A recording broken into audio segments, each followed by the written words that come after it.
sekarang kita sudah berada di dalam rumah Bung Karno ya Pak ya? Betul. Wow, ini semuanya masih asli betul-betul ya Pak? Betul, asli. Ini kedeknya masih begini, zaman dulu. Masih anyaman? Ya. Wow. Terus juga dari lantainya nih Pak, belum lantai pakai seperti itu. Ini, masih pakai semen ya, masih Pak pakai ya? begini nih. Zaman dulu dihalusin itu. Nah, ini yang kita bisa lihat di ruang pertama kita masuk. Kalau dari mata saya pertama kali lihat ini ada setrikaan yang benar-benar dari zaman dulu ya Pak ya? Zaman dulu setrikaan, pakai arang itu. Pakai arang ya Pak ya?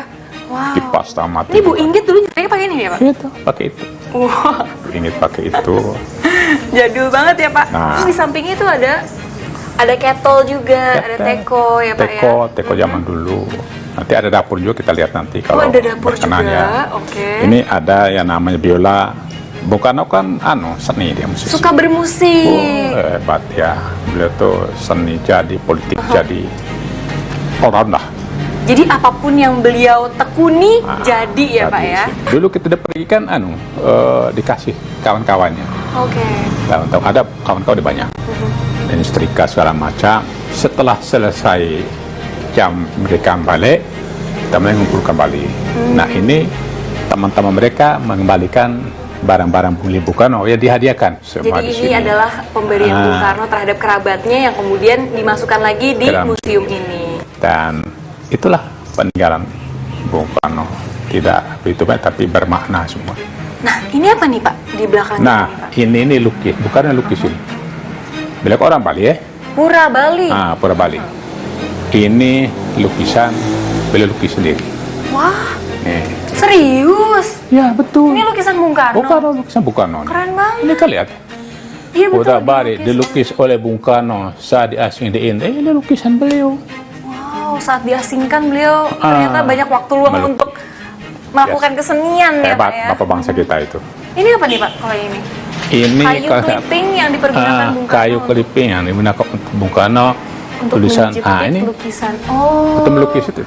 Jadi ini yang sudah difigurain gitu ya Pak ya. Sedangkan kalau yang ini adalah aslinya. Ya. Jadi zaman dulu itu nggak pakai figura gini, cuman di clipping ya Pak ya. Lukis gitu. Berarti ini asli betul ya Pak? Asli betul. Wah, keren ini banget. Ada. Ini ruang tamu di belakang kita ya Pak? Ini ruang tamu plus ruang diskusi.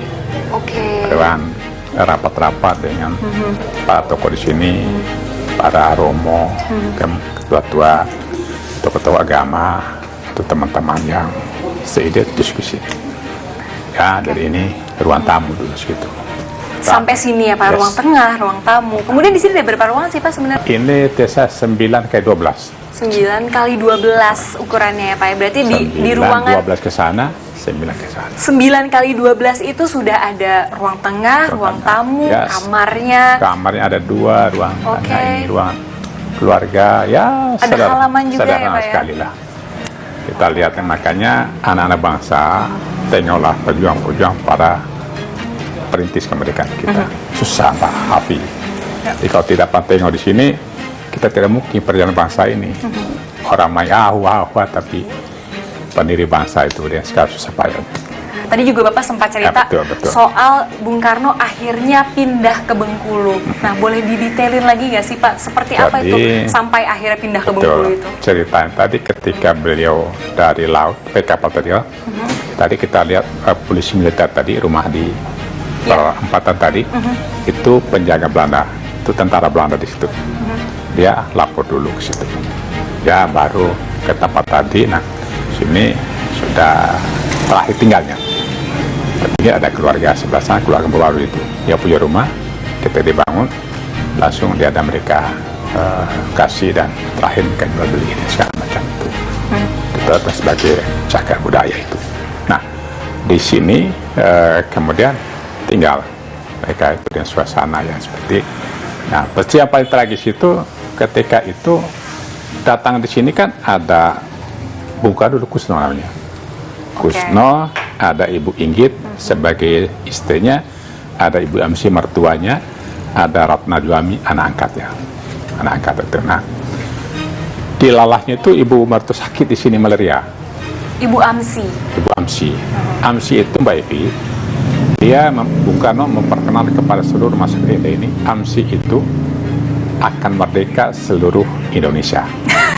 Itu artinya. Jadi dibikin singkatan ya namanya. Kata, entah nama asli Ibu Inggit siapa kita tahu, tapi gitu. yang kami orang yang tahu tuh AMSI itu akan merdeka seluruh Indonesia. Okay. Makanya kalau akan merdeka disiapkan pos sukun tadi. Dasarnya apa? Rancang Indonesia merdeka dari Ende, kami boleh bangga. Soekarno merancang suatu bangsa negara ini bermula sini. Di tanah Ende. Di tanah Ende ini. Makanya kami kemana? Kasih tahu, hai, kalau putra-putra terbaik bangsa berkunjunglah ke Ende ini, supaya merasakan pahitnya sepejuang-pejuang bangsa mendirikan negara ini. Jadi saya katakan ragu kebangsaan katanya belum ada di Ende ini. Saya udah nggak diragukan lagi berarti kebangsaannya karena saya sudah ke Ende. Nilai kebangsaannya ke Ende, dia tahu bahwa dulu tuh, waduh susah ya. Ceritakan susah ya orang begini. Lihat ada bukti sejarah adalah kami. Ya. Semakin banyak kita ke Ende, saya merasakan makna Indonesia merdeka seperti apa. Ya. Tadi saya Bandung, lain-lain itu kan tidak berapa. Kira-kira gitu. Nah, sakit tadi yang buat Inggit khawatir akan kesehatan Bung Karno. Bersuratlah dia ke Jakarta untuk minta dipertimbangkan, dipindahkan dari Ende ke Jakarta. Berarti yang bikin suratnya itu adalah Ibu Inggit? Inggit. Karena rasa mungkin sama suami toh. Bung Karno mana mau. Tapi lagi-lagi Ibu AMSI, mertua itu Inggit. Kau rayulah itu suami itu. Maka dua sejoli itu Inggit sama AMSI itu sangat luar biasa untuk kami orang Ende tahu sejarah itu. Makanya ketika Ibu AMSI mau jadikan Ibu Inggit ya, kami tampil depan Ende tapi untuk membela Ibu Inggit ini. Jadi kami terima kasih pada Bapak Gubernur Jawa Barat yang telah mengusung Ibu Inggit jadi pahlawan. Setiap tanggal 1 Juni kami warga Ende tetap ziarah berdoa kepada kubur gitu. AMSI. Untuk Ibu AMSI. Jadi saya menghimbau, mau jam periangan, ini orang hebat, datanglah, ziarahlah. Orang warga Ende, murid kami dari Kota Bandung, saya himbau, mau jam periangan, datang. Untuk menghargai perjuangannya. Ziarah kubur itu. Ziarah kubur. Ya, ini tips saya buat Kompas TV, sampaikan kepada masyarakat Jawa Barat. Ini saya tadi mendengarkan Bapak, saya ini loh Pak, terharu akan saya merasakan cintanya warga Ende terhadap sosok Ibu AMSI dan juga Ibu Inggit karena perjuangannya memperjuangkan Pancasila dan juga kemerdekaan Indonesia ya Pak ya. Nah, kita sudah membahas nih Pak mengenai rumah ini, terus juga napak tilasnya di sini Bung Karno, Ibu Inggit dan juga Ibu AMSI. Ya. Sekarang saya pengen tahu nih, saya dengar ada beberapa program kerjanya Bapak. Ya, betul. Nah, boleh nggak sih Pak, saya pengen tahu sedikit aja nih Pak tentang program kerjanya Bapak. Mungkin kita bisa mulai dari budaya dulu kali ya, karena kita lagi ada di situs budaya ini salah satunya. Bagaimana Pak program kerja Bapak? Begini, Ende ini kan sudah ada memiliki kota sejarah. Sejarah ini Pancasila di sini berakar dari budaya bangsa. Kata ini digali oleh budaya, oleh apa kita punya adat istiadat orang Indonesia. Kalau kita lebih kecil di Ende ini. Makanya budaya kami di Barat terus dengan adat istiadat kami kita terus masing-masing kelompok. Seperti tadi ada Batu Raka, ada suku Barat punya kekasan masing-masing. Kita tidak pernah ganggu, sampaikan itu tidak pernah ganggu. Ini kamu punya, ini Guru Lada, ini kau punya toko desa wisata, desa anti korupsi, desa itu. Jadi masing-masing daerah itu ada keunikan dan kekhasannya masing-masing. Jadi nggak bosan gitu ya Pak ya. Nah selain desa-desa di Ende, apalagi Pak budaya ataupun pariwisata yang ingin ditonjolkan nih dari Ende? Secara pariwisata itu di Ende ini ya unik ada dua. Kelimutu. Nanti kalau sempat ke sana, ikut sana juga. Kelimutu terantik di dunia. Tidak ada dunia 3 warna yang berada di ketinggian 600 kaki. Ya, pertama nanti di Geopar nanti di sini ini rumah ini. Rumah ini di mana-mana rahim Pancasila cuma satu ada di Ende. Ya, saya katakan satu-satunya rahim pariwisata itu. Ini sejarah. Sejarah ini yang ditepan dengan budaya tadi. Nah, pariwisata ke depan kita promover kita. Ya, pariwisata kita kedepankan tentu ditunjang oleh infrastruktur, Ya. akomodasi, Betul. budaya. Ini kita tunjangi hal itu. Memang infrastruktur kita perlu kita perbaiki terus. Jadi itu ke depan itu tetap ujung kami tetap berandai Bajo. Bajo itu kan Badan Otoritas Bajo Flores. Oke. Dimasuk kawasan strategis pariwisata nasional. Tunggu waktu saja.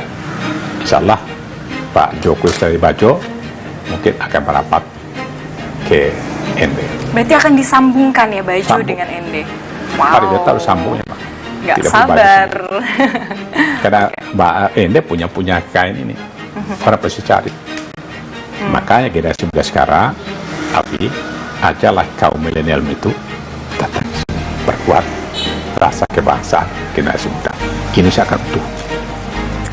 Saya punya kapal roro pariwisata dari Surabaya itu Bali Bajo ini bagus. Tuh, udah diajak sama bupatinya langsung main ayo ke ND, tunggu apa lagi ya Pak ya. Anak-anak sekalian masuk ini. Oke, berarti itu merupakan salah satu program kerjanya Bapak juga ya, ND termasuk berbudaya satu dan juga lagi, infrastrukturnya. saya menjadi anak saya pintar. ND Pintar. Anak pintar, Oke. ND berbudaya. Nah, karena budaya ada kaitan dengan Pancasila tadi. Orang-orang berbudaya itu orang menghargai sesama. Kita antara tutur adat, agama, peminta kita lagi. Makanya kekuatan kain baun itu kekuatannya 3 batu tungku. Tungku kedua itu agama, para imam masjid, romo, pendeta. Tungku ketiga itu pemerintah. Oke. Nah, baru tambah dengan dunia usaha yang bagus. Itu kekuatan kita di ini.